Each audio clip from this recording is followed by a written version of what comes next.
दिन में कम, रात में खांसी ज़्यादा। सर्दियाँ आती ही बहुतों को खांसी की शिकायत शुरू हो जाती है।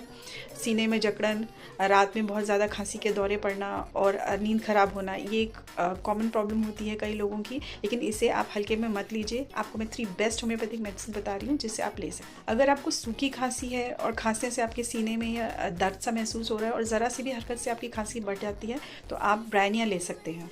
अगर ठंड से आपकी खांसी बढ़ रही है और गला आपका बहुत सेंसिटिव हो गया है, खांसते टाइम में दर्द हो रहा है, तो आप हिपरसल्फ ले सकते हैं। अगर आपको लगातार खांसी के दौरे पड़ रहे हैं और लगातार खांसने के बाद आपको सांस लेने में दिक्कत महसूस हो रही है तो आप ऐसी कंडीशन में ड्रोसेरा ले सकते हैं। अगर ये हेल्थ टिप आपके काम आए तो लाइक करें, शेयर करें और ऐसी हेल्थ टिप्स जानने के लिए मुझे फॉलो करें। Thank you.